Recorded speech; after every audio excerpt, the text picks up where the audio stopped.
Did you know Super Battle Droids have a small red dot on their chest, which can instantly kill them when shot in the Clone Wars TV show? So I tested this out in game and it didn't even register as a hit with a sniper rifle, while other times counting as a normal shot. So what even is this dot? Well, it's an extra sensor that also appears on most other CIS battle droids. In fact, all droids in the Star Wars universe have some form of these sensors called photoreceptors, which can look very different depending on the droid. This sensor helps the battle droids still see even if their head gets cut off or damaged, being the only non-armored spot on the B2, which is why Republic commandos chose to use it as a critical hit point. But you might have not noticed that Super Battle Droids mostly use the same parts as B1s with just more armor, meaning it still has eyes on its head. And although they are more heavier than the B1 units, the original games still have them just as flexible as all the other assault classes. Speaking of which, battle droids also use unique animations. Instead of throwing grenades, the B2 fires a wrist rocket. It also has a tri-shot instead of a smaller secondary blaster, and reloads by cocking its hand. And although B2s are the assault unit on every map, you can instead play as the B1 battle droids with their iconic E5s on the Naboo story mode missions in Battlefront 1. Plus, the sequel only has one unit with this blaster,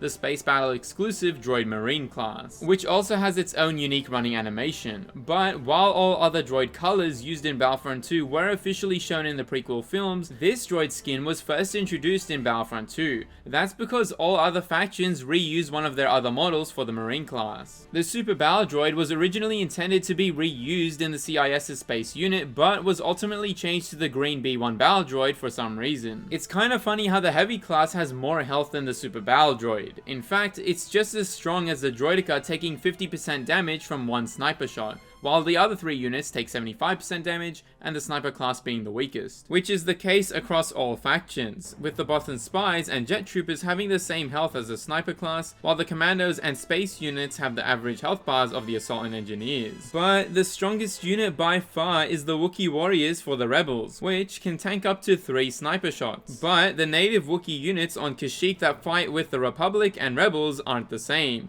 These Wookiees, and surprisingly Jawas, are as weak as the sniper class. Gungans and Ewoks are slightly weaker, while Geonosians have the smallest health in the game. In comparison, the Gamorrean guards are as strong as the Wookiee warrior class, while Wampers have double the health, and Acolytes having the largest health pool in the game, tanking up to 10 sniper shots. But what makes the Droideka so deadly is that it has no critical hit spot, and you can't just walk in its shield like in the reboot. So for regular infantry there aren't much options. The only reliable way is to kamikaze with a mine, outmaneuver them, but that still takes a while, hop in some sort of tank, or just run them over. It doesn't help that they have even more health in Battlefront 1, being able to survive a single barrage of fire from the ATTE. Plus, you can literally replenish all your health by reselecting the Droideka class at a command post, which doesn't work for any other class. Speaking of which, other droid units also have unique ways of healing themselves. Find out more in this video here.